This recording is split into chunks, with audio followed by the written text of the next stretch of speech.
माध्यम से प्रस्तुत किया है। मैं राष्ट्रपति जी के इस प्रेरक उद्बोधन के लिए और राष्ट्र को दिशा निर्देश के लिए और एक प्रकार से विकसित भारत के संकल्प को सामर्थ्य देने के लिए हृदय से बहुत बहुत आभार व्यक्त करता हूं।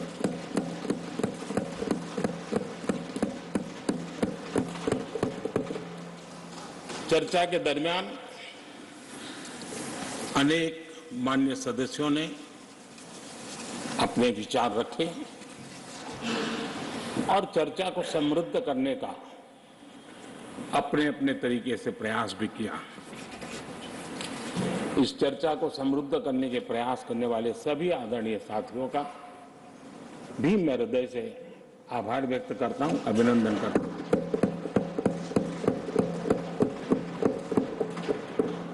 कुछ साथियों के लिए आलोचना करना, कड़वी बातें करना, ये उनकी मजबूरी थी। उनके प्रति भी मैं संवेदनाएं प्रकट करता हूं।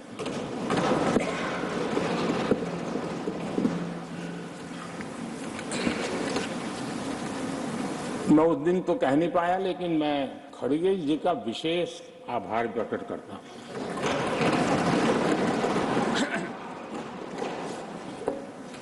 बहुत ध्यान से सुन रहा था खड़गे जी उस दिन में, और ऐसा आनंद आया, ऐसा आनंद आया, ऐसा बहुत कम मिलता है। लोकसभा में तो कभी कभी मिल जाता है, लेकिन आजकल वो दूसरी ड्यूटी पर है तो मनोरंजन कम मिलता है। लेकिन लोकसभा में मनोरंजन की जो कमी हमें खल रही है, उस दिन आपने पूरी कर दी।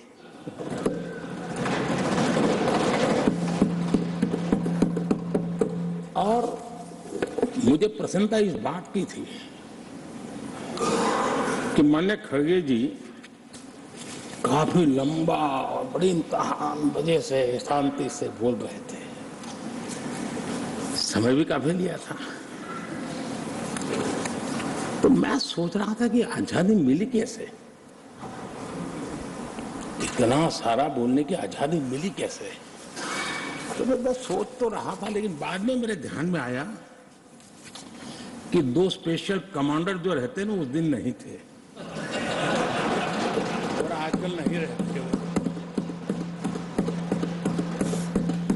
और इसलिए बहुत भरपूर फायदा स्वतंत्रता का आदरणीय खड़गे जी ने उठाया।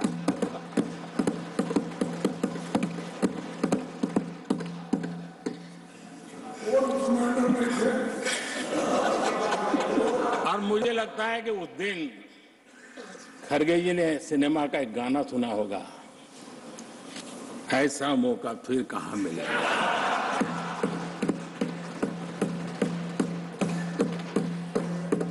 और खड़गे जी भी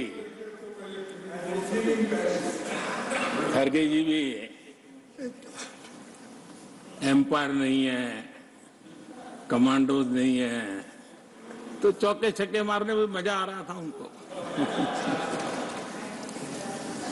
लेकिन एक बात खुशी की रही, उन्होंने जो 400 सीट एनडीए के लिए आशीर्वाद दिया,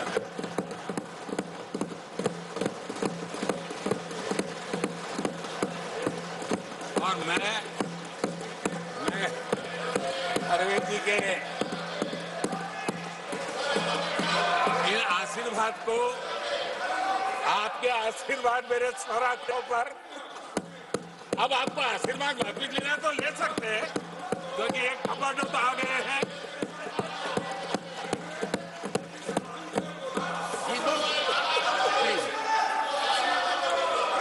आदरणीय सभापति जी, मैंने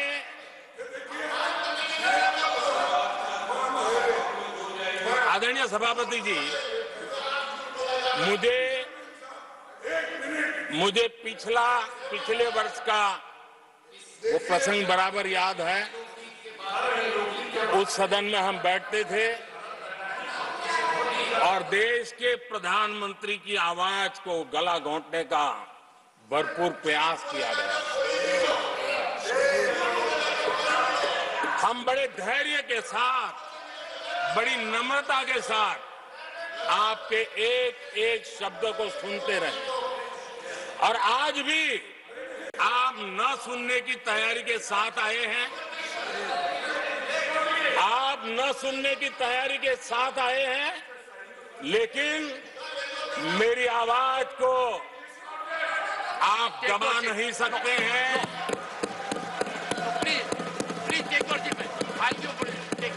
देश की जनता ने इस आवाज को ताकत दी हुई है। देश की जनता के आशीर्वाद से आवाज निकल रही है और इसलिए आपने पिछली बार, मैं भी इस बार पूरी तैयारी के साथ आया हूं। मैंने सोचा था कि उस वक्त कि शायद आप जैसे व्यक्ति सदन में आए हैं तो मर्यादाओं का पालन करेंगे, लेकिन 1.5-2 घंटे तक क्या जुल्म किया था आप लोगों ने मुझ पर, और उसके बाद भी मैंने एक भी शब्दों की मर्यादाएं तोड़ी नहीं। आदरणीय सभापति जी, मैंने भी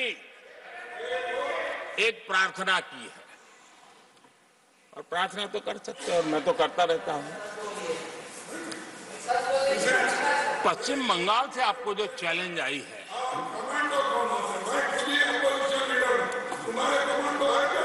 और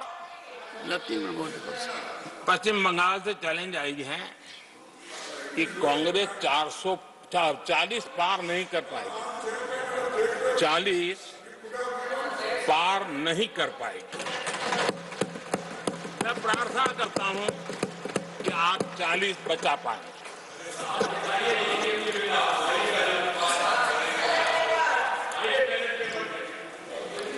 आदरणीय सभापति जी, हमको बहुत सुनाया गया है और हमने सुना है। लोकतंत्र में आपका कहने का अधिकार है और हमारी सुनने की जिम्मेवारी है। और आज जो भी बातें हुई हैं उसको मुझे देश के सामने रखनी चाहिए और इसलिए मैं प्रयास करूंगा। आदरणीय सभापति जी, ये जब सुनता हूं, उधर भी सुना इधर भी सुना, मेरा विश्वास पक्का हो गया है कि पार्टी सोच से भी आउटडेटेड हो गई है।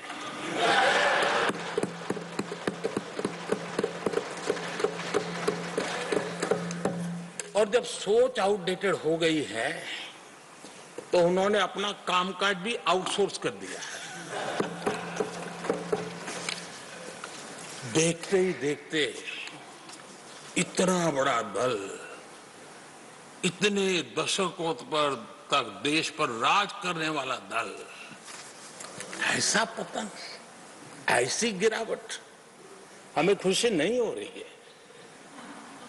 हमारी आपके प्रति संवेदनाएं हैं, लेकिन डॉक्टर क्या करेगा जी, पेशेंट खुद। आगे क्या बोलूं?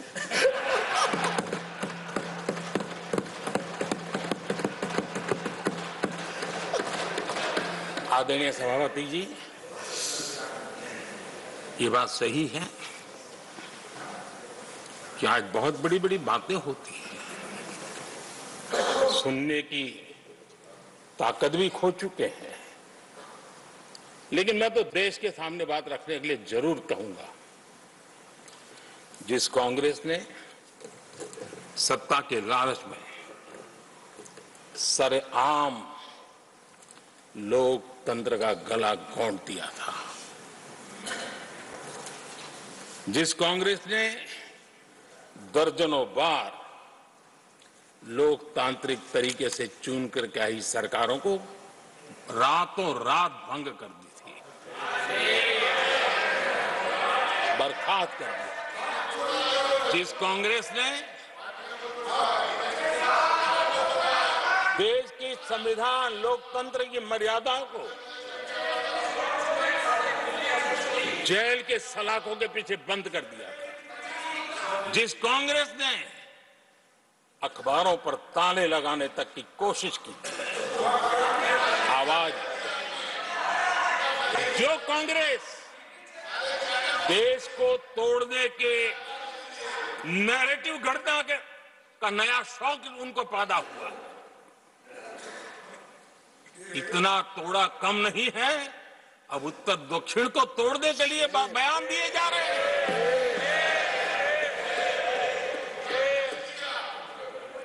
और ये कांग्रेस हमें लोकतंत्र और फेडरलिज्म उस पर प्रवचन दे रही है। आदरणीय सभापति जी, जिस कांग्रेस ने और भाषा के नाम पर देश को बांटने में कोई कसर नहीं छोड़ी, जिस कांग्रेस ने आतंकवाद और अलगाववाद को अपने हित में पनपने दिया, जिस कांग्रेस ने नॉर्थ ईस्ट को हिंसा, अलगाव और पिछड़ेपन में धकेल दिया, जिस कांग्रेस के राज में नक्सलवाद के लिए देश के लिए एक बहुत बड़ी चुनौती बनाकर के छोड़ दिया, जिस कांग्रेस ने देश की बहुत बड़ी जमीन दुश्मनों के हवाले कर दी, जिस कांग्रेस ने देश की सेनाओं का आधुनिकीकरण होने से रोक दिया, वो आज हमें राष्ट्रीय सुरक्षा और आंतरिक सुरक्षा के लिए भाषण दे रहे। जिस कांग्रेस ने आजादी के बाद से ही कंफ्यूज रही, उनको उद्योग जरूरी है कि खेती जरूरी है, उसी कंफ्यूजन में गुजारा किया। जो कांग्रेस तय नहीं कर पाई कि नेशनलाइजेशन करना है कि प्राइवेटाइजेशन करना है, उलझती रही। जो कांग्रेस 10 वर्ष में 12 नंबर से 11 नंबर पर आर्थिक व्यवस्था ले आ पाई, 10 साल में 12 से 11 नंबर, और आप 12 से 11 आने में बहुत मेहनत नहीं पड़ती है। जैसे जैसे आगे बढ़ते हैं तो मेहनत और बढ़ती है। हम 10 साल में 5 नंबर पे ले आए। और ये कांग्रेस हमें यहां आर्थिक नीतियों पर लंबे लंबे भाषण सुना रही है। आदरणीय सभापति जी, जिस कांग्रेस ने ओबीसी को पूरी तरह आरक्षण नहीं दिया, जिसने सामान्य वर्ग के गरीबों को कभी आरक्षण नहीं दिया, जिसने बाबा साहब के बजाय बाबा साहब को भारत रत्न देने योग्य नहीं माना, अपने ही परिवार को भारत रत्न देते रहे, जिस कांग्रेस ने देश की गली सड़कों चौक चौराहे पर अपने ही परिवार के नाम के पाठ जड़ दिए हैं, वो हमें उपदेश दे रहे हैं, वो हमें सामाजिक न्याय के पाठ पढ़ा रहे हैं। आदरणीय सभापति जी, जिस कांग्रेस के अपने नेता की कोई गारंटी नहीं है, अपनी नीति की कोई गारंटी नहीं है, वो मोदी की गारंटी पर सवाल उठा रहे हैं।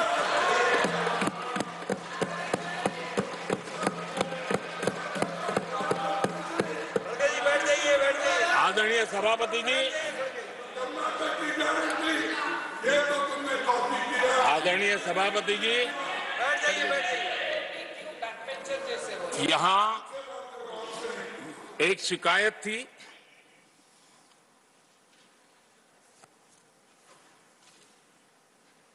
और उनको लगता है कि हम ऐसा क्यों कहते हैं, हम ऐसा क्यों देख रहे हैं। देश और दुनिया उनके 10 साल के कार्यकाल को ऐसे क्यों देखती थी? देश क्यों नाराज हो गया?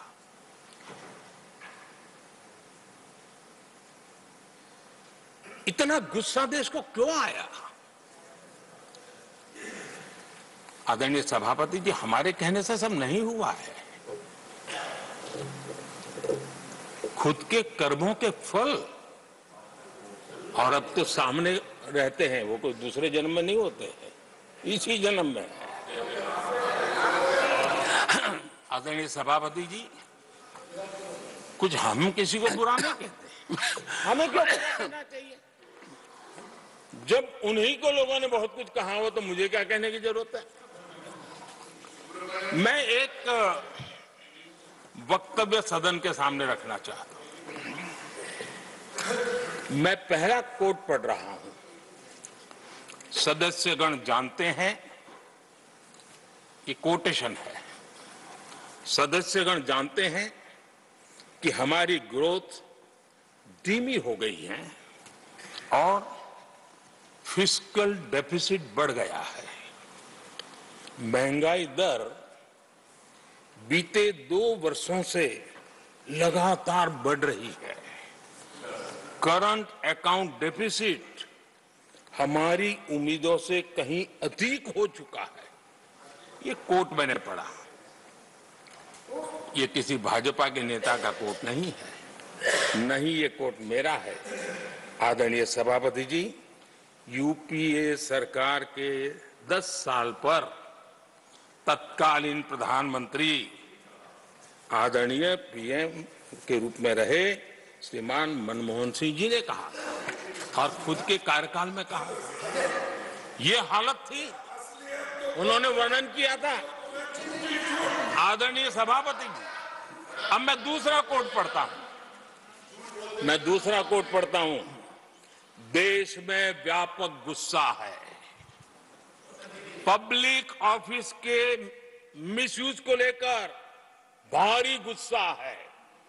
इंस्टीट्यूशंस का मिसयूज कैसे होता था, ये उस समय ये भी मैंने नहीं करा, ये उस समय के प्रधानमंत्री पद पर डॉक्टर मनमोहन सिंह जी कह रहे थे। उस समय भ्रष्टाचार को लेकर पूरा देश सड़कों पर था, गली गली में आंदोलन चल रहे थे। अब मैं तीसरा कोट पढ़ूंगा।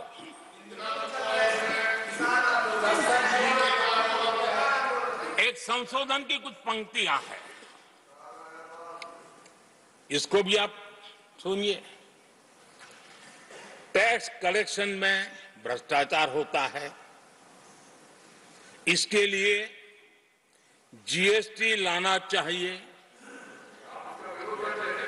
राशन की योजना में लीकेज होती है, जिससे देश का गरीब सबसे अधिक पीड़ित है। इसको रोकने के लिए उपाय खोजने होंगे। सरकारी ठेके जैसे दिए जा रहे हैं, उस पर शक होता है। ये भी तत्कालीन प्रधानमंत्री आदरणीय मनमोहन सिंह जी ने कहा था। और उसके पहले और एक प्रधानमंत्री, उन्होंने ये कहा था कि दिल्ली से 1 रुपया जाता है, 15 पैसा पहुंचता है। सुधार, बीमारी का पता था, सुधार करने की तैयारी नहीं थी। और आज बातें तो बड़ी बड़ी की जा रही है। कांग्रेस के 10 साल का इतिहास देखिए। फ्रेजाइल 5 इकोनॉमी में दुनिया में कहा जाता था, मैं नहीं, दुनिया कहती फ्रेजाइल 5, पॉलिसी पैरालिसिस, ये तो उनकी पहचान बन गई थी। और हमारे 10 वर्ष टॉप 5 इकोनॉमी वाले।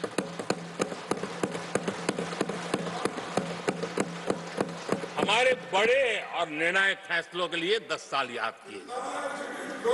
आदरणीय सभापति जी, हम उस कठिन दौर से बहुत मेहनत करके, सोच समझ करके देश को संकटों से बाहर लाए हैं। कि देश ऐसे ही आशीर्वाद नहीं दे रहा है।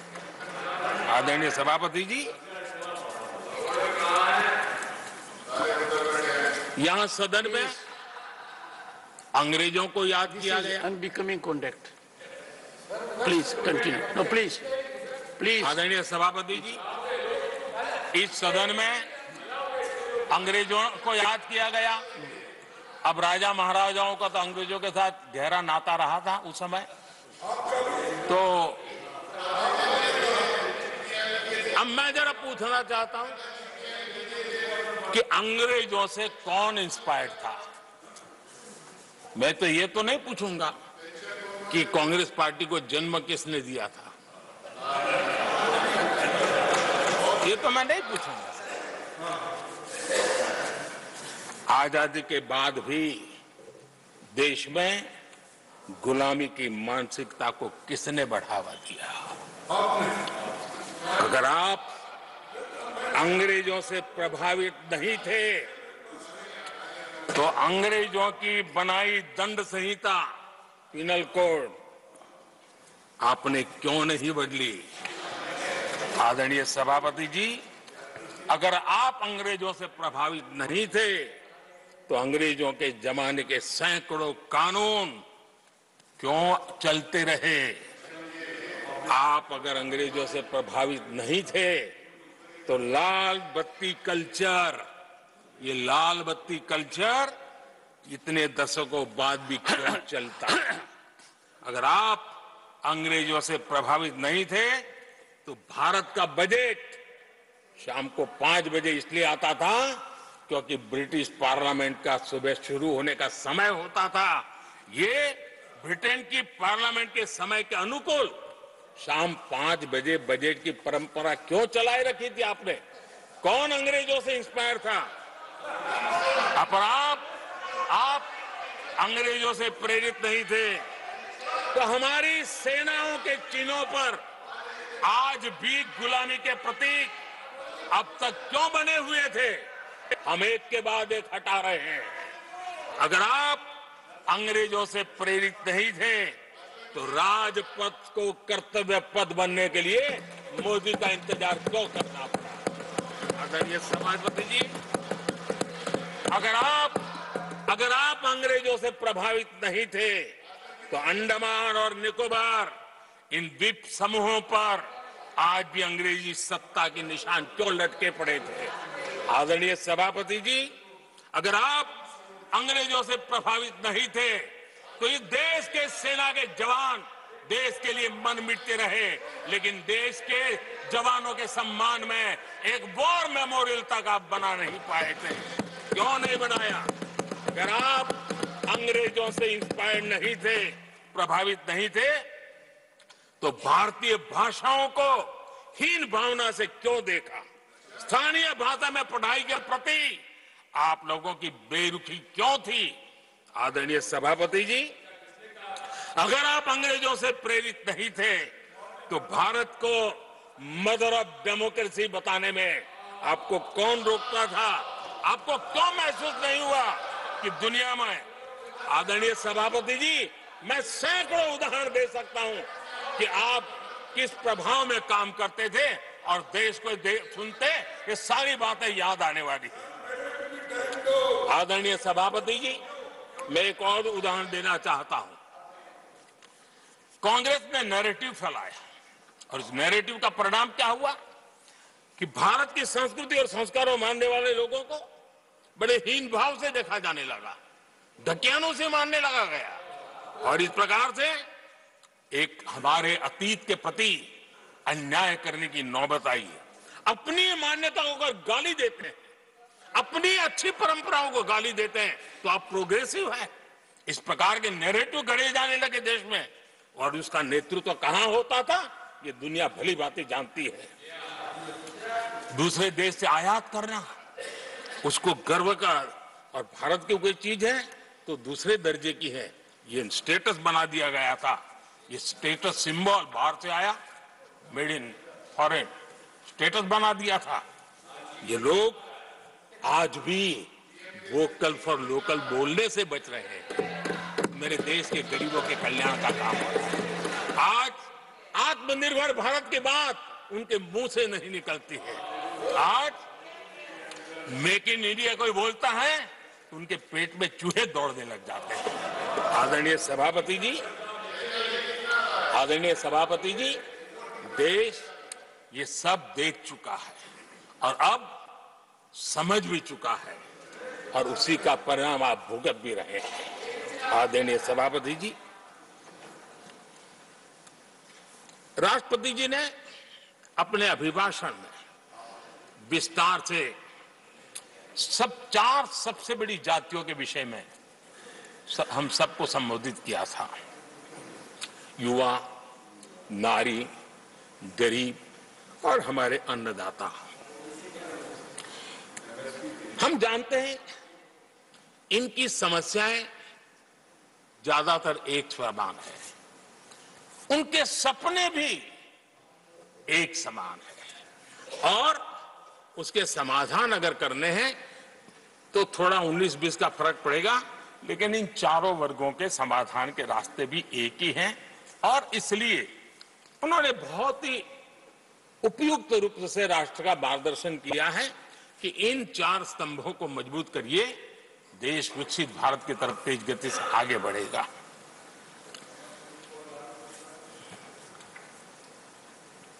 आदरणीय सभापति जी, अगर हम 21वीं सदी में हैं, हम विकसित भारत के सपने को इसी सदी में 2047 तक सिद्ध करना चाहते हैं तो 20वीं सदी की सोच नहीं चल सकती।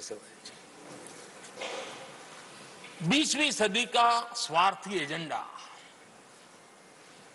मैं और मेरा वाला जो खेल है ना, वो 21वीं सदी में देश को समृद्ध नहीं, विकसित भारत नहीं बना सकता है। कांग्रेस इन दिनों काफी बातें हो रही जाति की, फिर से एक बार क्यों जरूरत पड़ गई उनको मैं तो नहीं जानता हूं, लेकिन अगर उनको जरूरत पड़ी है तो पहले जरा अपने गरिबान में झांके, उनको पता चलेगा क्या किया है। दलित, पिछड़े और आदिवासी, कांग्रेस जन्मजात उनकी सबसे बड़ी विरोधी रही है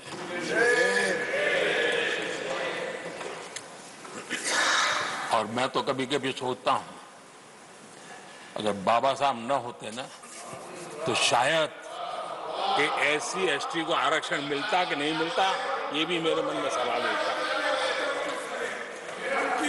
आदरणीय सभापति जी, और मैं ये कह रहा हूं, इसके पीछे मेरे पास प्रमाण है। इनकी सोच आज से नहीं, उस समय से ऐसी है, मेरे पास प्रमाण। और मैं प्रमाण के सिवाय मैं यहां कहने के लिए नहीं आया। और जब बातें वहां से उठी हैं तो फिर तैयारी रखनी चाहिए उनको। मेरा परिचय तो हो चुका है, 10 साल हो गए।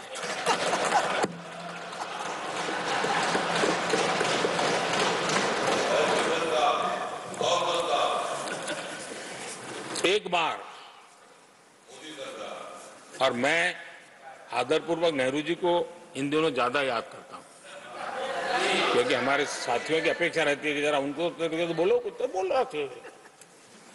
अब देखिए, एक बार नेहरू जी ने एक चिट्ठी लिखी थी और ये चिट्ठी मुख्यमंत्रियों को लिखी थी। मैं उसका अनुवाद पढ़ रहा हूं।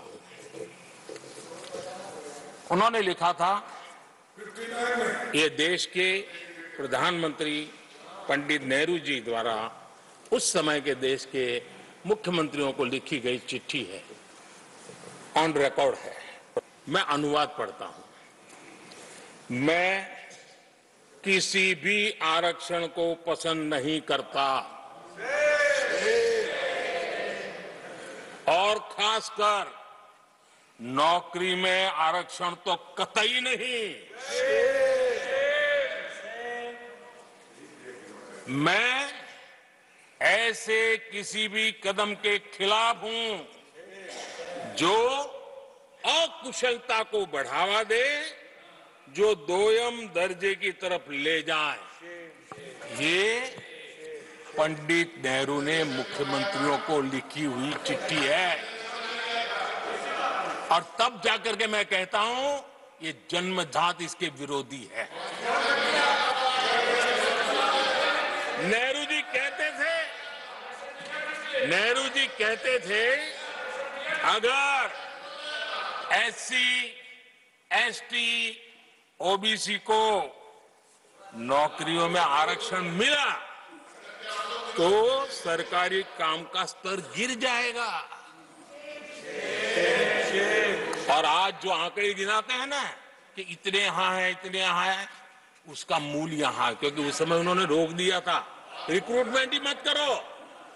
अगर उस समय सरकार में भर्ती हुई होती और वो प्रमोशन करते करते आगे बढ़ते तो आज यहां पर पहुंचते। सभापति जी, ये कोर्ट में पढ़ रहा हूं, आप वेरीफाई कर सकते हैं। मैं पंडित नेहरू का कोर्ट पढ़ रहा हूं।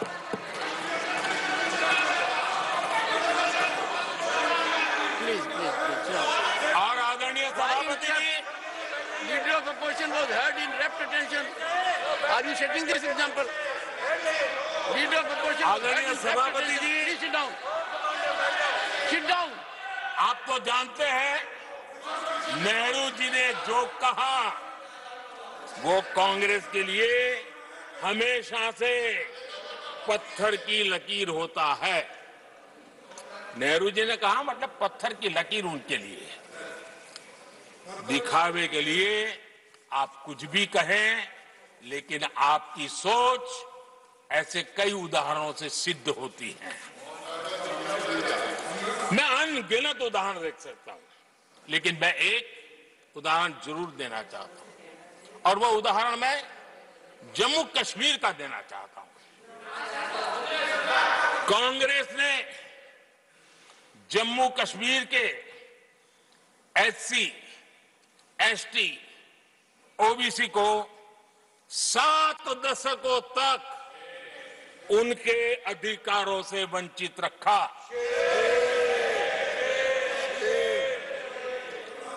आर्टिकल 370 में हम कितनी जीतेंगे उसकी बात अभी नहीं कर रहा हूं। आर्टिकल 370 को निरस्त किया, तब जाकर के इतने दशकों के बाद एसटी, एसटी, ओबीसी को वो अधिकार मिले जो देश के लोगों को बरसों से मिले हुए थे। उसको रोक के रखा था। जम्मू कश्मीर में फॉरेस्ट राइट्स एक्ट उनको प्राप्त नहीं था। जम्मू कश्मीर में प्रिवेंशन ऑफ एट्रोसिटी एक्ट नहीं था। ये हमने 370 हटाकर ये अधिकार उनको दिए। हमारे एससी समुदाय में भी सबसे पीछे पीड़ित कोई रहा तो हमारा वाल्मीकि समाज रहा, लेकिन हमारे वाल्मीकि परिवारों को भी 7 दशक के बाद भी जम्मू कश्मीर में रहे लोगों की सेवा करते रहे, लेकिन डोमिसाइल का अधिकार नहीं दिया गया। ये है। और मैं आज देश को भी अवगत करना चाहता हूं कि स्थानीय निकायों में, लोकल सेल्फ गवर्नमेंट्स में ओबीसी के आरक्षण का विधेयक भी कल 6 फरवरी को लोकसभा में भी पारित।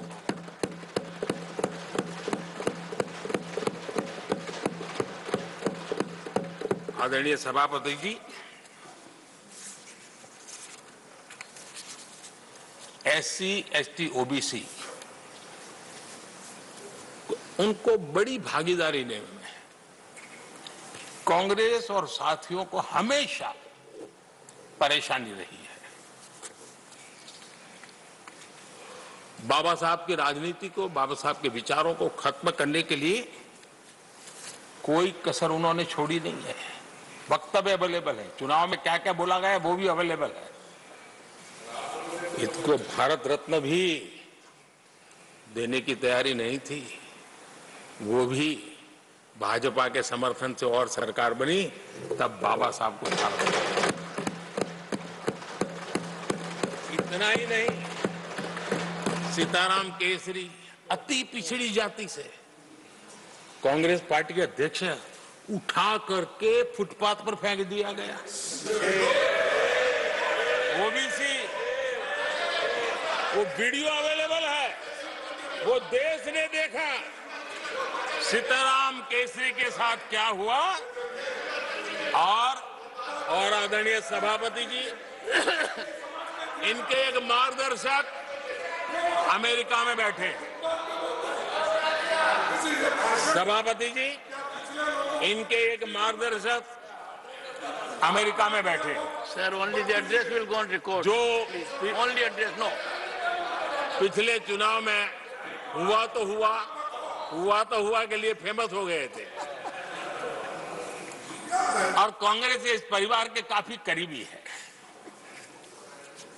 उन्होंने अभी अभी संविधान निर्माता बाबा साहब आंबेडकर के उनके योगदान को छोटा करने का भरपूर प्रयास।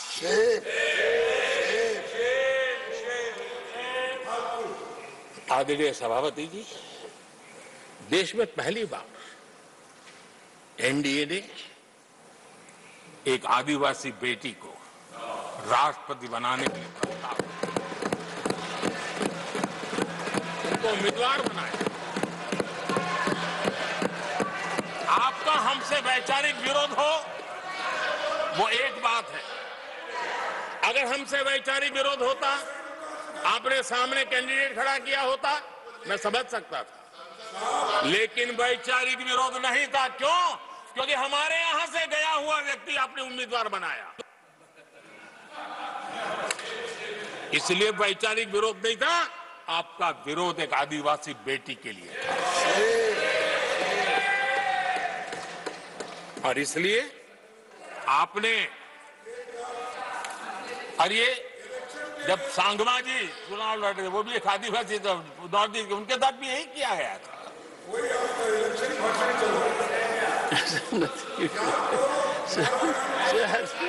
और आज तक सभापति जी, राष्ट्रपति जी का अपमान करने की घटनाएं कम नहीं है, पहली बार इस देश में हुआ है। उनके जिम्मेवार लोगों के मुंह से ऐसी ऐसी बातें निकली है, शर्म से माथा झुक जाए। राष्ट्रपति के लिए ऐसी भाषा बोली गई है, मन में जो कसक पड़ी है ना, वो कहीं न कहीं इस प्रकार से निकलते रहती है। एनडीए के अंदर हमने 10 साल काम करने का मौका मिला। हमने पहले दलित को और अब आदिवासी को, हमने हमेशा, हमारी प्राथमिकता क्या है सब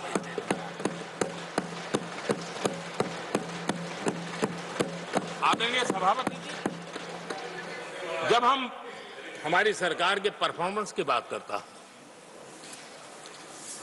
एनडीए की जो गरीब कल्याण की नीतियों की बातें करता हूं, थोड़ा सा अगर उस समाज को निकट से जानते हो, आखिर कौन समाज है लाभार्थी, कौन लोग हैं? ये झुग्गी झोपड़ी में किसको रहने के लिए जिंदगी गुजरनी पड़ रही है? ये किस समाज के लोग हैं? मुसीबतों से गुजरना पड़ता है, व्यवस्थाओं से वंचित रहना पड़ा, कौन समाज है? हमने जितना काम किया है ना, ये एससी, एसटी, ओबीसी, आदिवासी, इसी समाज के लिए है। कच्ची बस्तियों में रहने वाले लोगों को पक्का घर मिला है, तो मेरे इस समाज के बंधुओं को मिला। स्वच्छता के अभाव में हर वर्ग बीमारी से जूझना पड़ता था, उनको स्वच्छ भारत अभियान का लाभ देने का काम सभापति जी हमारी योजनाओं के तहत मिला है, ताकि उसको अच्छी जिंदगी जीने का अवसर मिला। इसी परिवारों के हमारी माताएं बहनें धुएं से खाना पका पका करके अपनी स्वास्थ्य के संकट को झेल रही थी, हमने उनको उज्ज्वला गैस दिया, वो इन्हीं परिवारों का। मुफ्त राशन हो, मुफ्त इलाज हो, इसके लाभार्थी यही मेरे परिवार थे, जो समाज के इस वर्ग के मेरे परिवारजन हैं, जिनके लिए हमारी सारी योजनाएं काम कर रही है। आदरणीय सभापति जी, यहां पर कुछ ऐसा नैरेटिव रखा गया, कम से कम तथ्यों को इस प्रकार से नकारना किसका भला होगा? आप ऐसा करके अपनी क्रेडिबिलिटी भी खो रहे हैं, अपनी प्रतिष्ठा भी खो रहे हैं। आदरणीय सभापति जी, यहां शिक्षा के भ्रामक आंकड़े रखे गए, गुमराह करने का कैसा प्रयास होता है। पिछले 10 वर्ष में SC ST स्टूडेंट्स के लिए जो स्कॉलरशिप दी जाती है, 10 साल में उसकी वृद्धि हुई है।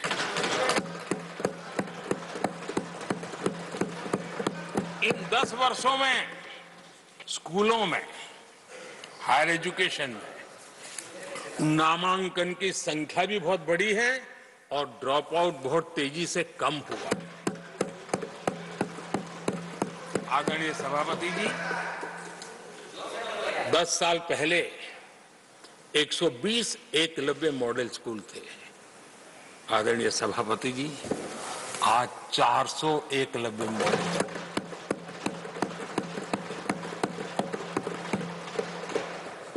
आप इन चीजों को क्यों नकारते हैं, क्यों ऐसा करते हैं, मुझे समझ नहीं आता। सभापति जी, पहले एक सेंट्रल ट्राइबल यूनिवर्सिटी थी, आज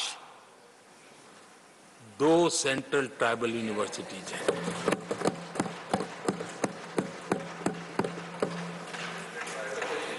आदरणीय सभापति जी, ये भी सच्चाई है कि लंबे अरसे तक दलित, पिछड़े, आदिवासी बेटे बेटियां कॉलेजों का दरवाजा तक नहीं देख पाते थे। मुझे याद है, मैं गुजरात में जब सीएम बना तो मेरे लिए चौंकाने वाला एनालिसिस मेरे सामने आया। गुजरात में उमरगांव से अंबाजीपुरा बेल्ट आदिवासी बहुल क्षेत्र है। हमारे दिग्विजय जी के एक दामाद भी उसी इलाके में है। उस पूरे इलाके में साइंस स्ट्रीम की एक भी स्कूल नहीं थी।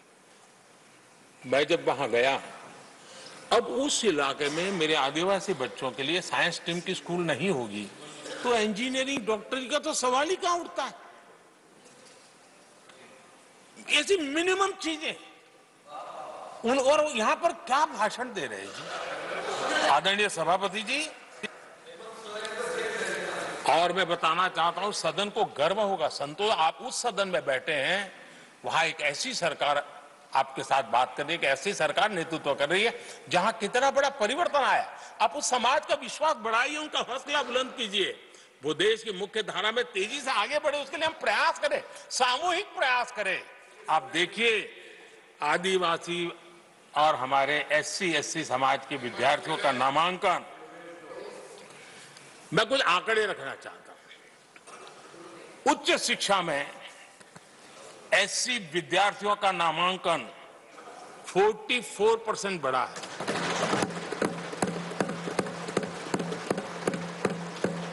उच्च शिक्षा में ST विद्यार्थियों का नामांकन 65% बढ़ा है। हायर एजुकेशन में OBC समाज के विद्यार्थियों का नामांकन में 45% बढ़ोतरी। और जब मेरे गरीब, दलित, पिछड़े, आदिवासी, वंचित उन परिवार के बच्चे हायर एजुकेशन में जाएंगे, डॉक्टर बनेंगे, इंजीनियर बनेंगे, उस समाज के अंदर एक नया वातावरण पैदा होगा। और उस दिशा में हमारी कोशिश यही है कि मूलभूत समस्याओं का समाधान करने के लिए थोड़ा समय लगे लेकिन मजबूती से काम करें। और इसलिए हमने एजुकेशन पर इस प्रकार से बल देकर काम किया है। कृपा करके, जानकारियों का अभाव है तो कहिए, हम जानकारियां दे देंगे, लेकिन ऐसे नैरेटिव मत बनाइए ताकि आपकी प्रतिष्ठा भी कम हो, आपकी शब्द की ताकत खत्म हो जाए। आप पर दया आ जाती है कभी कभी।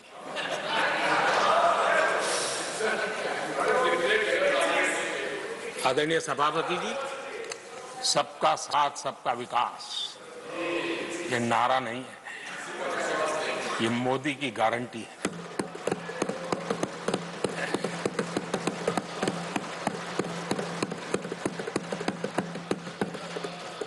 और जब इतने सारे काम करते हैं, मुझे किसी ने एक कविता लिख करके भेजी थी।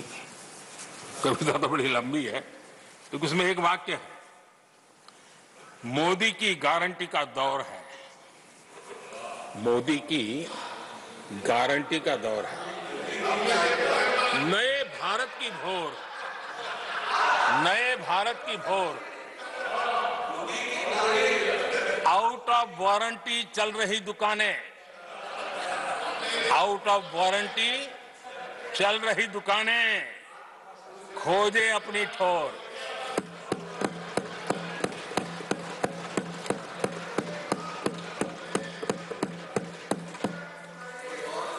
आदरणीय सभापति जी, किस प्रकार से देश में निराशा फैलाने का प्रयास, मैं ये तो समझता हूं, जो लोग इतनी निराशा की गर्त में डूब चुके हैं, वैसे निराशा फैलाने का उनका सामर्थ्य भी बचा नहीं है, वो भी सामर्थ्य नहीं बचा। आशा का तो संचार कर ही नहीं सकते, जो खुद निराशा में डूबे उनसे आशा है। लेकिन देश में हर जगह जहां बैठो वहां निराशा निराशा निराशा फैलाने का जो खेल चल रहा है और सच्चाई को नकार करके हो रहा है, वो न खुद का भला कर पाएंगे न देश का भला कर पाएंगे। आदरणीय सभापति जी, हर बार एक ही गाना गाया जाता है, समाज के कुछ वर्गों को भड़काने के लिए बिना हकीकतों को ऐसे वाक्य बोल दिए जाते हैं। मैं जरा देश के सामने कुछ हकीकत बोलना चाहता हूं और मुझे विश्वास है मीडिया इस ऐसे विषयों पर जरा डिबेट कर ले ताकि पता चले। आदरणीय सभापति जी, यहां पर सरकारी कंपनियों को लेकर हम पर भांति भांति के आरोप लगे, क्या क्या आरोप लगाए जा रहे हैं, सिर पैर माथा कुछ नहीं बस लगाते चलो। अब देखिए, देश को याद है मारुति के शेयर का क्या खेल चल रहा था। उस जमाने में हेडलाइन बना करती थी, मारुति शेयर का क्या चल रहा था। मैं उसकी गहराई में नहीं जाना चाहता हूं, उनको वहां तक पानी पहुंचेगा कि शायद यहाँ पर करंट लग जाएगा, इसलिए मैं वहां तक जाना नहीं चाहता। आदरणीय सभापति जी, आदरणीय सभापति जी, देश को जानना जरूरी है। आदरणीय सभापति जी, मैं तो आजाद भारत में पैदा हुआ हूं, मेरे विचार भी आजाद है और मेरे सपने भी आजाद हैं। तो गुलामी की मानसिकता को जीने वाले हैं, उसके बाद और कोई चीजें नहीं है, वही पुराने कागज लेकर के घूमते रहते हैं। आदरणीय सभापति जी, कांग्रेस ने कहा कि हमने पीएसयू बेच दिए, पीएसयू डुबो दिए, बाती बाती की बातें यहां सुन और वरिष्ठ लोगों के मुंह से सुन रहा था। याद कीजिए, बीएसएनएल, एमटीएनएल को बर्बाद करने वाले कौन थे, वो कौन सा कालखंड था जब बीएसएनएल, एमटीएनएल बर्बाद हो चुके। जरा याद कीजिए, एचएएल उसकी दुर्दशा क्या करके रखी थी, बर्बादी, और जाकर के गेट पर भाषण देकर के 2019 का चुनाव लड़ने का एजेंडा तय होता था एचएएल के नाम पर। जिन्होंने एचएएल को तबाह कर दिया था, वो एचएएल के गेट पर जाकर के भाषण झाड़ रहे थे।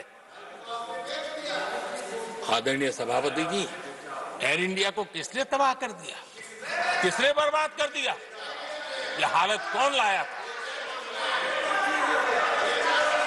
कांग्रेस पार्टी और यूपीए, ये 10 साल की उनकी बर्बादी से मुंह नहीं मोड़ सकते। देश भली भांति जानता है। और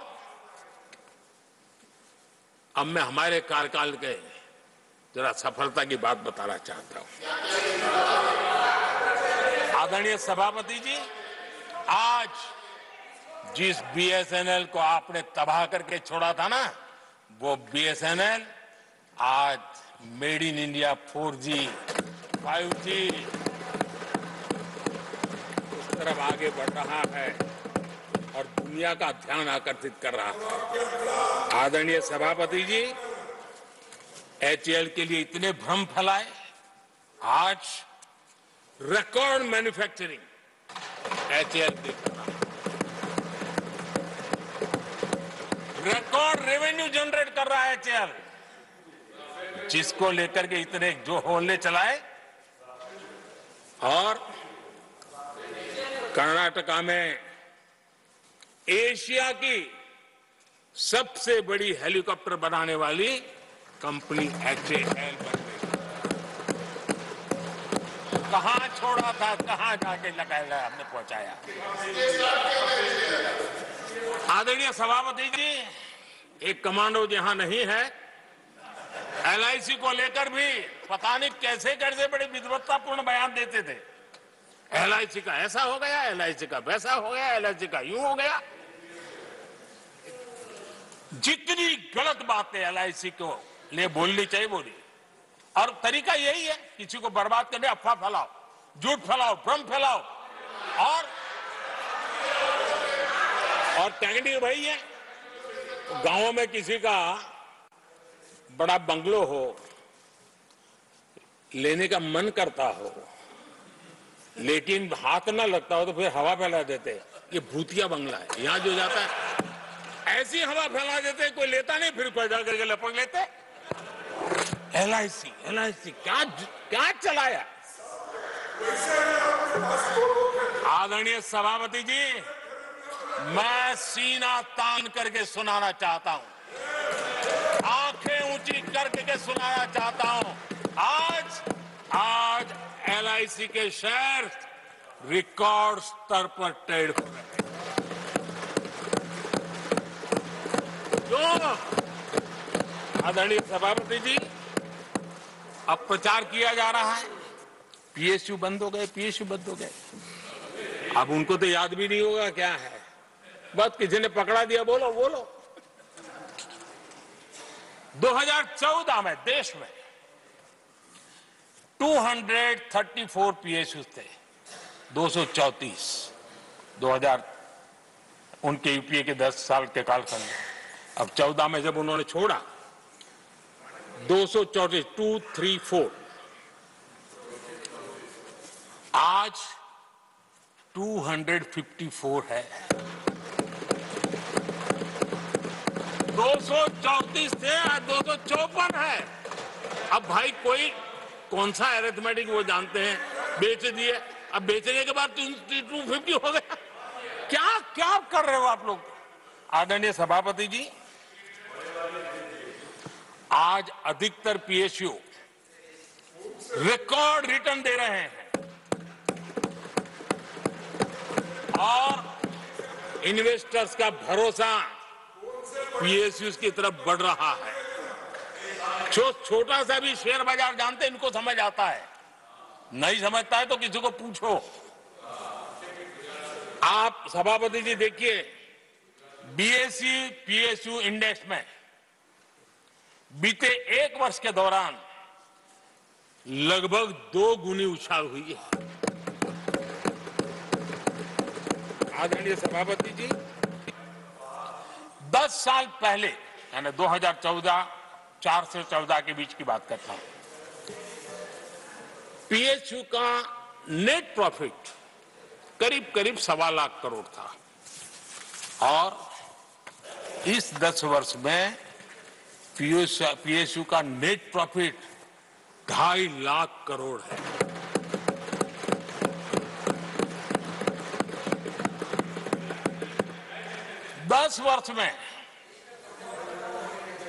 हमारे 10 वर्ष में पीएसयू की नेट वर्थ 9.5 लाख करोड़ से बढ़कर के 17 लाख करोड़ हो गई है।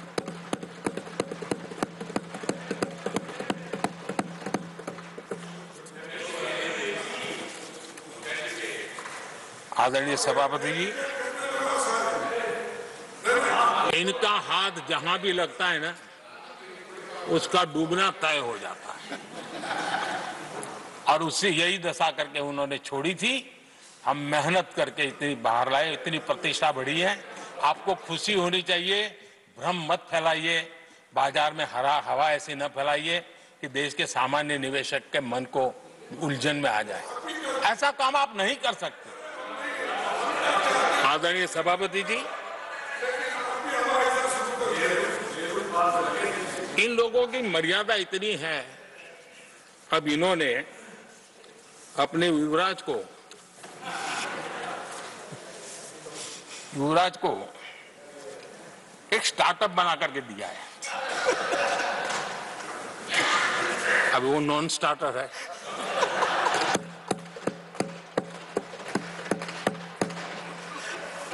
न तो वो लिफ्ट हो रहा है, न वो लॉन्च हो रहा है।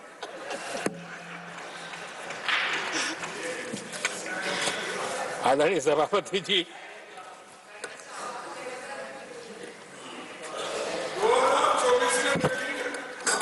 आप पिछली बार भी इतनी शांति से रहे हो तो कितना मजा आता।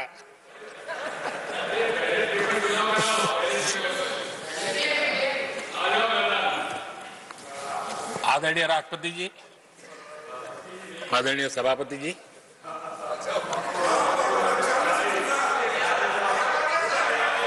बधाई हो, बधाई हो, बधाई हो, सबको बधाई हो। आदरणीय सभापति जी, मेरा सौभाग्य रहा कि मुझे लंबे समय तक एक राज्य के मुख्यमंत्री के नाते देश की और जनता की सेवा करने का अवसर मिला। और इसलिए मैं रीजनल एस्पिरेशंस को बहुत भली भांति समझता हूं, क्योंकि मैं उस प्रोसेस से निकला हूं। जैसे हमारे यहाँ दिग्विजय जी, उनको भली भांति सहज समझ आता है भी एक राज्य के लिए क्या होता है।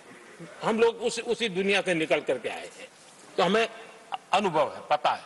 शरद राव जी को है, तो ऐसे कुछ लोग हैं यहाँ जिनको ये सारी चीजों का पता है। देवगौड़ा साहब है, तो इन लोगों के इन सारी चीजों का पता है, तो हम इसका महात्म्य समझते हैं। हमें कोई किताबों में नहीं पढ़ना पड़ता है, हम अनुभव कर करके आए हैं।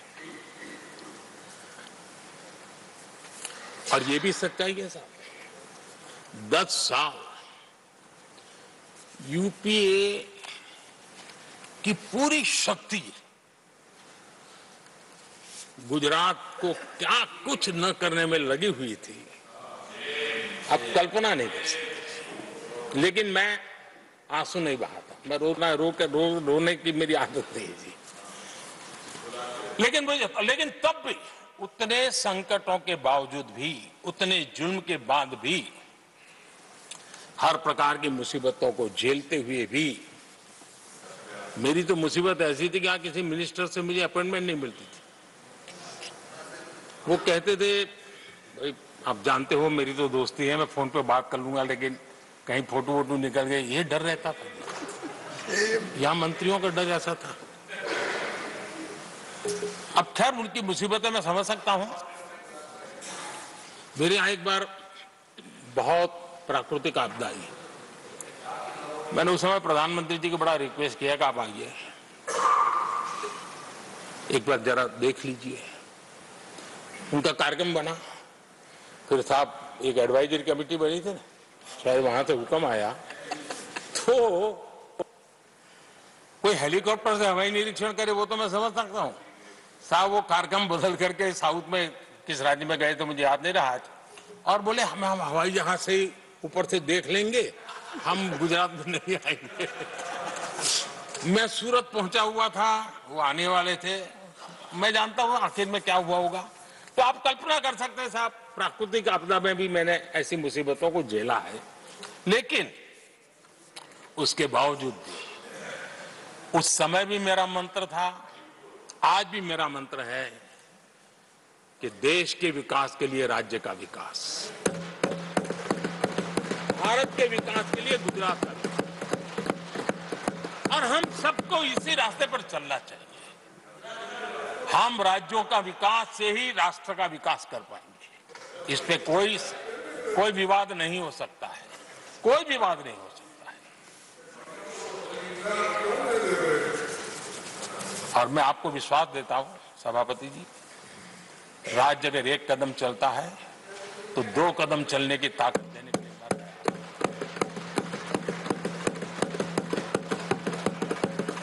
कोऑपरेटिव फेडरलिज्म क्या होता है, और मैंने तो हमेशा कहा कॉम्पिटिटिव कोऑपरेटिव फेडरलिज्म। आज देश को जरूरत है कॉम्पिटिटिव कोऑपरेटिव फेडरलिज्म। हमारे राज्यों के बीच में तंदुरुस्त स्पर्धा हो ताकि हम तेजी से देश में आगे बढ़े। एक सकारात्मक सोच के साथ हमको चलने की जरूरत है। और मैं ये राज्य में था तब भी इसी विचारों को लेकर के काम करता था, इसलिए चुपचाप सहता भी था। आदरणीय सभापति जी,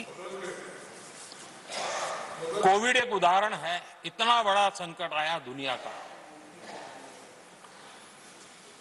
ऐसे संकट के समय राज्य के मुख्यमंत्रियों के साथ 20 बैठकें की उस कालखंड में, एक एक बात का विचार विमर्श करके साथ लेकर के, और सभी राज्यों का सहयोग, एक टीम बन करके केंद्र और राज्य ने काम किया।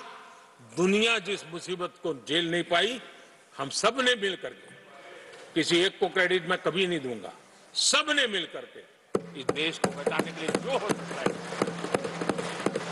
राज्यों को भी उसकी क्रेडिट लेने का पूरा अधिकार है। इस सोच में हमने काम किया। आदरणीय सभापति जी, G20 का आयोजन है, हम दिल्ली में कर सकते थे। हम दिल्ली में इन बड़े बड़े नेताओं के बीच रह करके सब कुछ क्या नहीं कर, पहले हुआ ही है। हमने ऐसा नहीं किया। हमने G20 का पूरा यश राज्यों को, दिल्ली में एक मीटिंग की तो राज्य में 200, एक एक राज्य को एक्सपोजर मिले दुनिया में। ये गलती से नहीं हुआ, योजना के तरीके से हुआ है। मेरे लिए किसकी सरकार है इसके आधार पर मैं देश नहीं चलाता। हम सब मिलकर के देश आगे बढ़ाना चाहते हैं, इस भूमिका से काम किया है। आदरणीय सभापति, हमारे देश में विदेश के मेहमान आते थे तो मेरे आने के बाद आ रहे, ऐसा थोड़ा है, पहले भी आते थे। आज विदेशी मेहमान आते हैं तो मेरा आग्रह रहता है कि आपको एक दिन किसी राज्य में जाना चाहिए। मैं उनको लेते के जाता हूं राज्यों में, ताकि उनको पता चले कि मेरा देश यानी दिल्ली नहीं है, मेरा देश चेन्नई में भी है, मेरा देश बेंगलुरु में भी है, मेरा देश हैदराबाद में भी है, मेरा देश पुरी में भी है, भुवनेश्वर में भी है, मेरा देश कलकत्ता में भी है, मेरा देश गुवाहाटी में भी है। पूरे दुनिया को मेरे देश के हर कोने का एक्सपोजर मिले, इसके लिए हम कोशिश करते हैं। वहां की सरकार का सहयोग असहयोग इसके तराजू पर नहीं तोड़ते। एक ईमानदारी से इस देश के भविष्य के लिए पूरे विश्व मेरे भारत को जाने, इसके लिए हम इस प्रयास करते हैं। और मैं अभी भी 26 जनवरी को इतना बड़ा काम रहता है, सबको मालूम है। उसके बाद भी मैं 25 तारीख को फ्रांस के राष्ट्रपति को राजस्थान की गलियों में घुमा रहा था। दुनिया को पता चले कि मेरा राजस्थान ऐसा।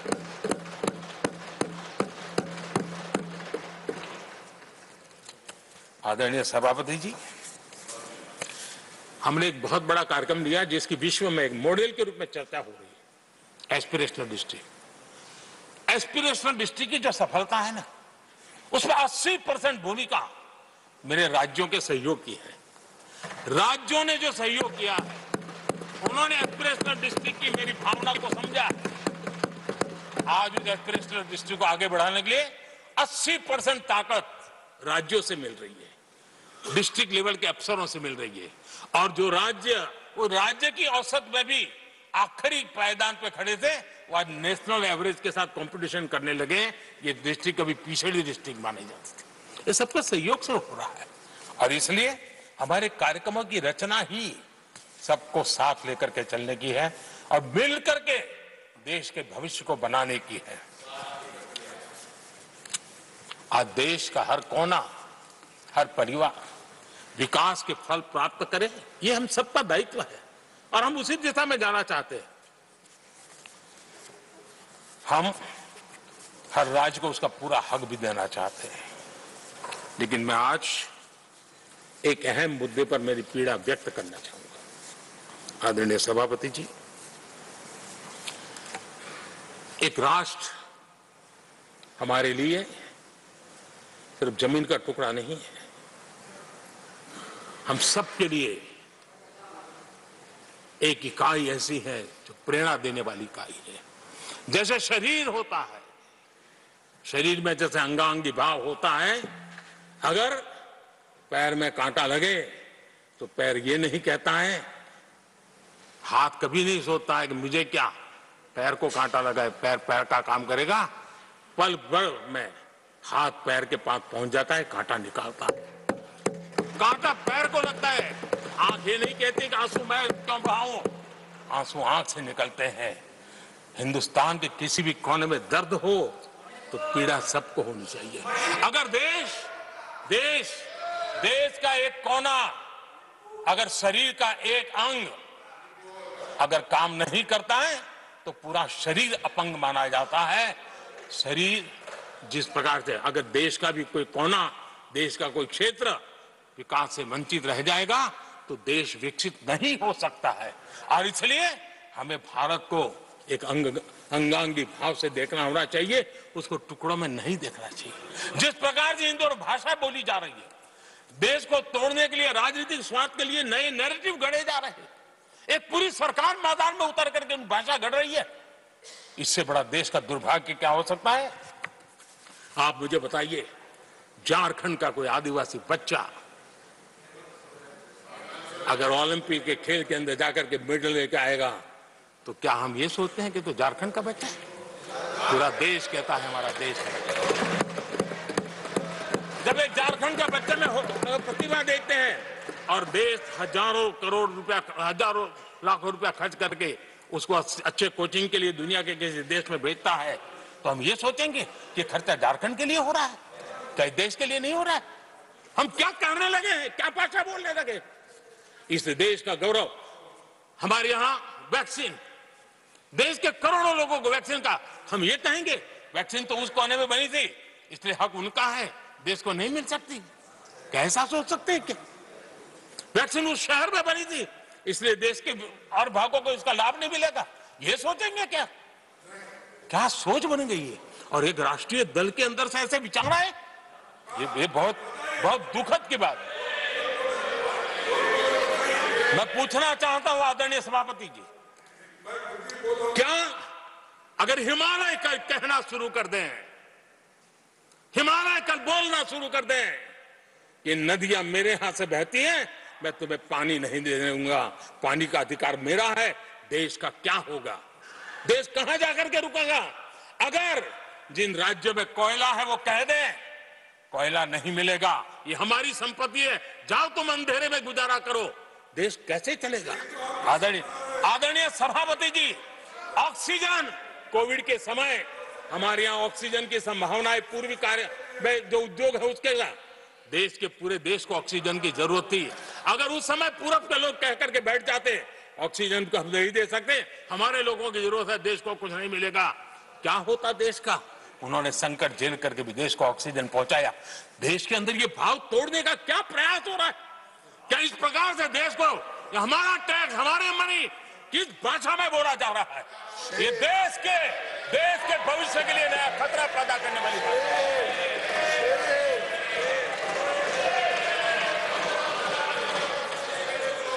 देश को तोड़ने के लिए नए नए नैरेटिव खोजना बंद कर दीजिए। देश को आगे बढ़ना है, देश को एक साथ लेकर के चलने का प्रयास कीजिए। आदरणीय सभापति जी, पिछले 10 वर्ष नीति और निर्माण के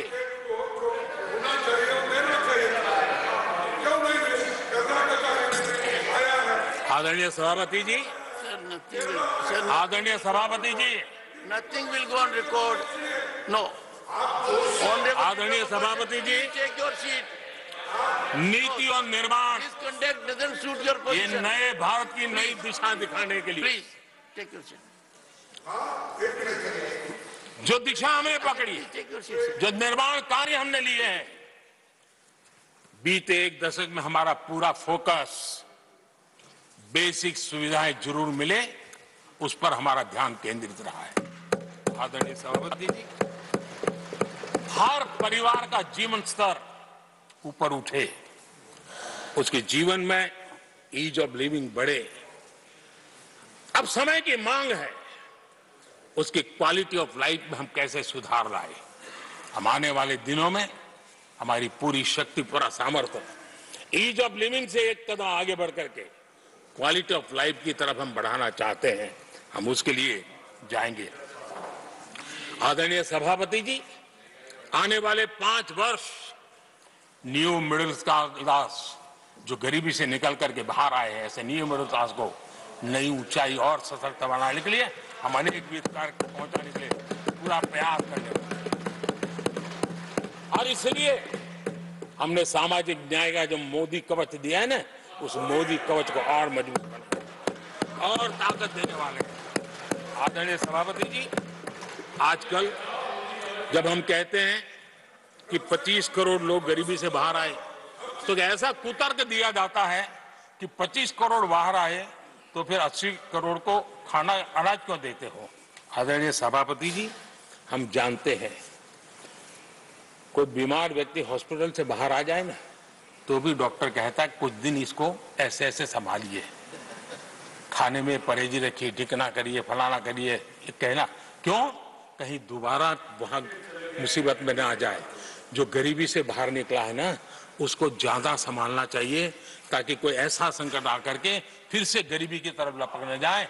और इसलिए उसको मजबूती देने का समय देना चाहिए। ये समय हमने गरीब को मजबूत, ताकि वो फिर से वो न्यू मिडिल क्लास फिर से वापिस उस गर्त में डूब न जाए। हम 5 लाख रुपए आयुष्मान का देते हैं ना, उसके पीछे ये इरादा है। परिवार में एक बीमारी आ जाए ना, मध्यम वर्ग का आदमी भी गरीब बनने से देर नहीं लगती है। और इसलिए गरीबी से बाहर निकलना जितना जरूरी है, उतना गलती से भी गरीबी की तरफ पीछे न चला जाए, उसके लिए ध्यान रखने की आवश्यकता है। और इसलिए हम अनाज देते हैं, अनाज देते रहेंगे, किसी को बुरा लगे या न लगे। 25 करोड़ गरीबी से बाहर निकले हैं, न्यू मिडिल क्लास हुए हैं, लेकिन मुझे समझ है, मैं उस दुनिया जी करके आया हूं, उनको जरूरत ज्यादा है। और इसलिए हमारी ये योजना जारी रहेगी। आदरणीय सभापति जी,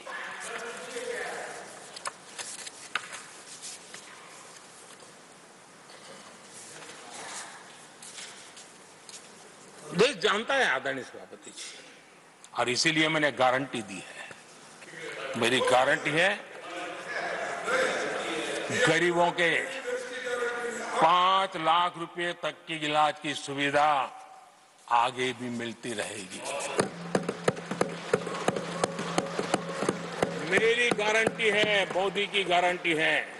80% डिस्काउंट से जो दवाइयां मिल रही है, जिसका लाभ मध्यम वर्ग गरीब को मिल रहा है, वो मिलता रहेगा। आदरणीय सभापति जी, मोदी की गारंटी है कि किसानों को जो सम्मान निधि मिल रही है, वो सम्मान निधि चालू रहेगी, ताकि विकास की यात्रा में वो ताकत के साथ जुड़ जाए।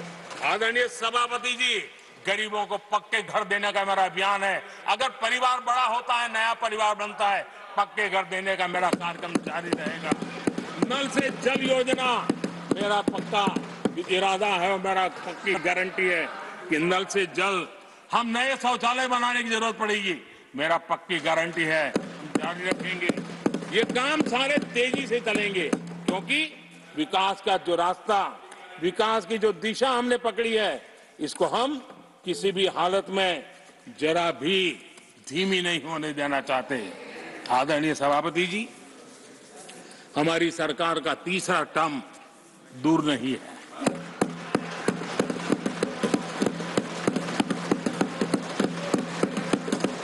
कुछ लोग इसे मोदी 3.0 कहते हैं।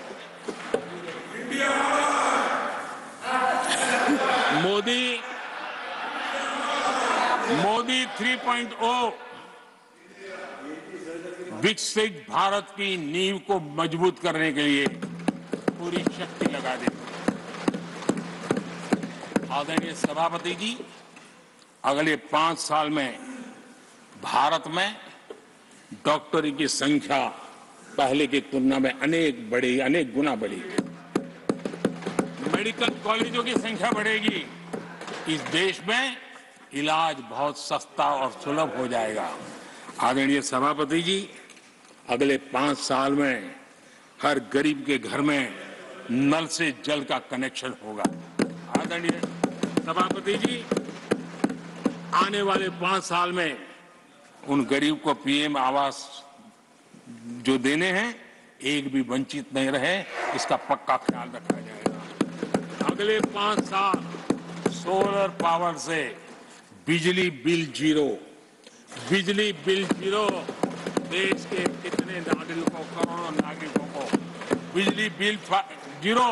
और ठीक अगर आयोजन करेंगे तो अपने घर पर बिजली बना करके बेच करके कमाई कर पाएंगे। ये अगले 5 साल का कार्यक्रम है। आदरणीय सभापति जी, अगले 5 साल देश में पाइप से गैस के कनेक्शन पूरे देश में नेटवर्क बनाने का भरपूर प्रयास किया जाएगा। सभापति जी, आने वाले 5 साल हमारी युवा शक्ति का दम पूरी दुनिया देखेगी। आप देखना आदरणीय सभापति जी, हमारे युवा स्टार्टअप्स, युवाओं के यूनिकॉर्न, इसकी संख्या लाखों में होने वाली है। और इतना ही नहीं, टियर 2, टियर 3 सिटी नए नए स्टार्टअप से उसकी एक नई पहचान के साथ उभरने वाला है। ये मैं 5 साल का चित्र मेरे सामने देख रहा हूं। आदरणीय सभापति जी, रिसर्च फंडिंग, उसकी वृद्धि का प्रभाव आप देखना। पिछले 7 दशक में जितने पेटेंट नहीं हुए हैं, उतने रिकॉर्ड पेटेंट फाइल होने का दिन आने वाले 5 साल में मैं देख रहा हूं।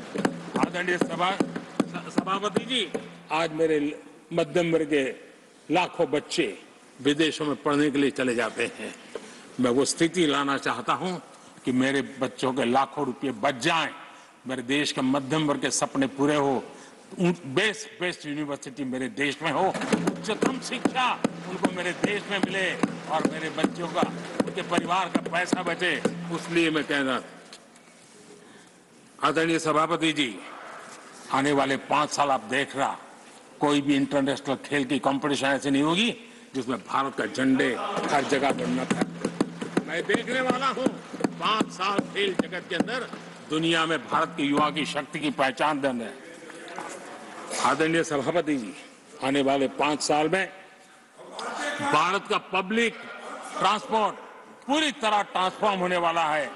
अगले 5 साल में गरीब और मिडिल क्लास को तेल और शानदार यात्रा की सुविधाएं बहुत आसानी से मिलने वाली है, तेज मिलने वाली है, पूरी ताकत से व्यवस्था होने वाली है। अगले 5 साल में देश बुलेट ट्रेन भी देखेगा और देश वंदे भारत ट्रेन का विस्तार भी देखेगा। आदरणीय सभापति जी, अगले 5 साल में आत्मनिर्भर भारत का अभियान नई ऊंचाई पर होगा। देश हर क्षेत्र में आत्मनिर्भर होता नजर आएगा।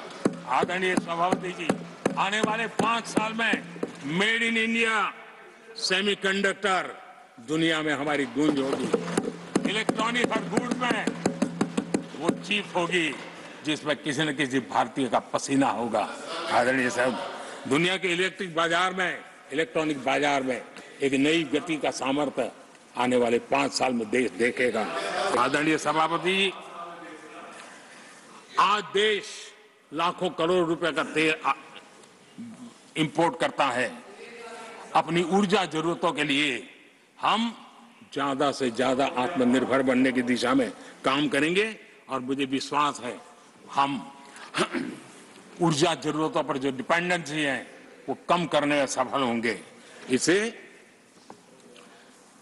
इतना ही नहीं, आदरणीय सभापति जी, ग्रीन हाइड्रोजन अभियान हम दुनिया के बाजार को लालायित करने की दिशा में आगे बढ़ रहे हैं। हमारा ग्रीन हाइड्रोजन ऊर्जा जरूरतों को पूरा करने का सामर्थ्य रहेगा। इथेनॉल की दुनिया में हम तेजी से आगे बढ़ रहे हैं। हम 20% का लक्ष्य प्राप्त करके हमारे लोगों को ट्रांसपोर्टेशन में सस्ता मिले, इसकी व्यवस्था होगी। आदरणीय सभापति जी, जब मैं 20% इथेनॉल की बात करता हूं, उसका सीधा लाभ मेरे देश के किसानों को होने वाला है। किसानों की नई बचत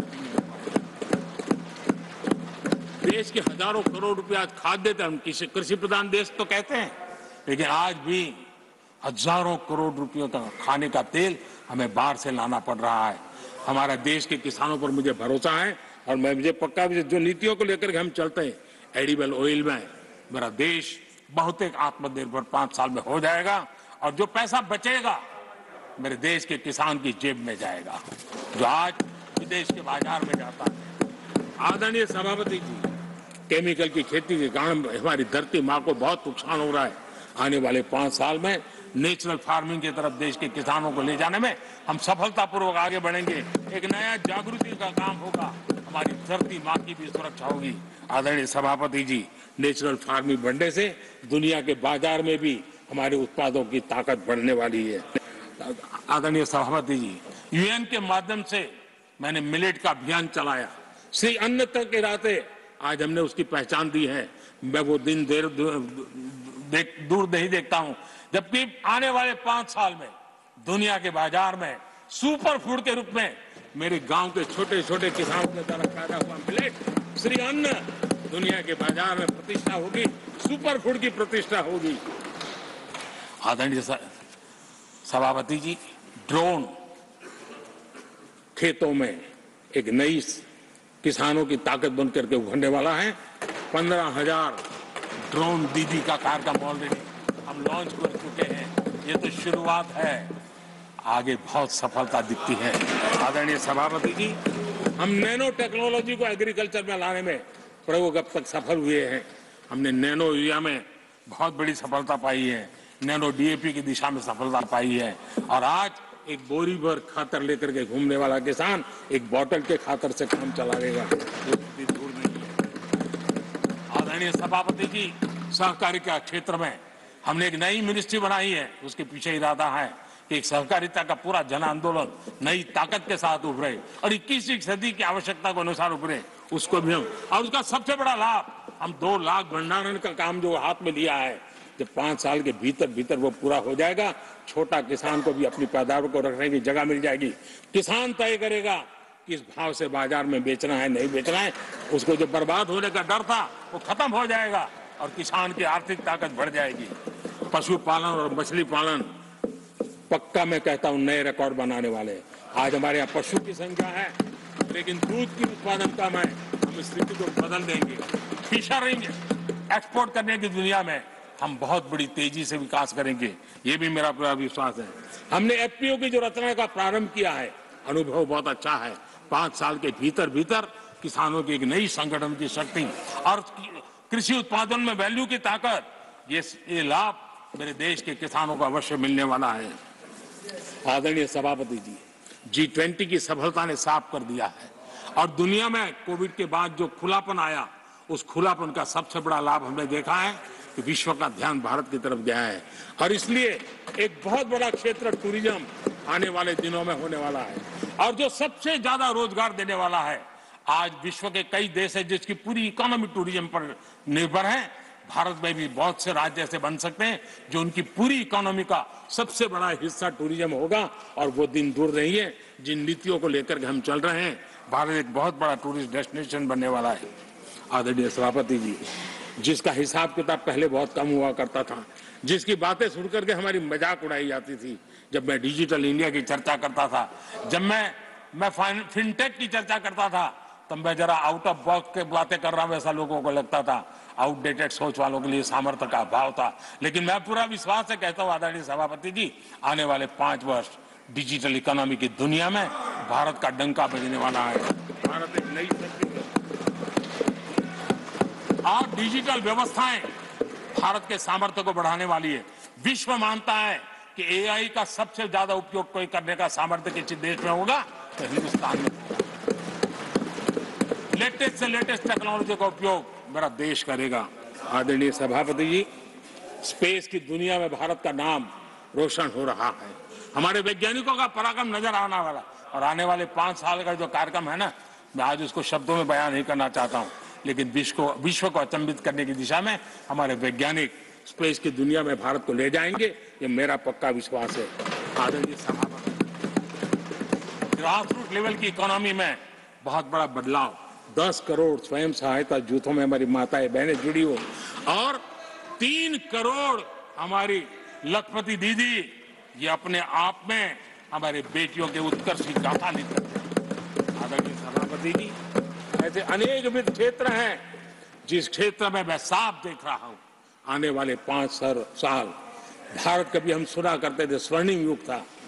मुझे वो दिन दूर नहीं दिखते जब 5 साल में वो मजबूत नींव आएगी और 2047 तक पहुंचते पहुंचते ये देश उस स्वर्णिम युग को फिर से जीने लगेगा।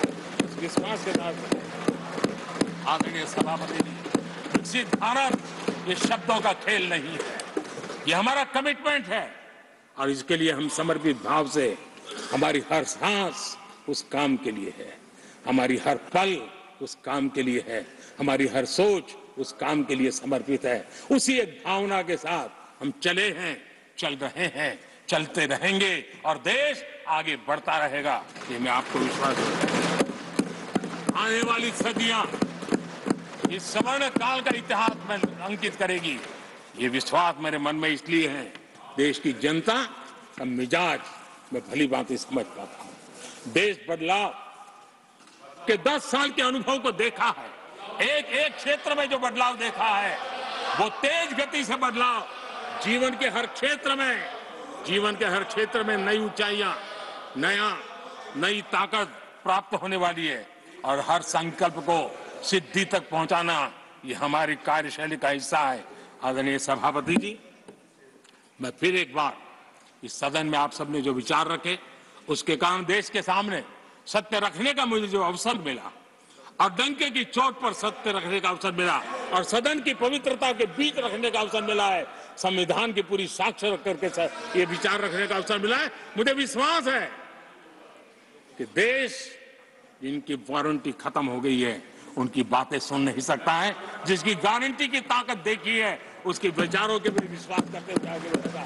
मैं फिर एक बार आदरणीय सभापति जी आपका हृदय से आभार व्यक्त करता हूं और आदरणीय राष्ट्रपति जी को मेरी तरफ से उनके व्याख्यान के लिए आदरपूर्वक अभिनंदन और आभार व्यक्त करते हुए मैं मेरी वाणी को विराम देता हूं। बहुत बहुत धन्यवाद।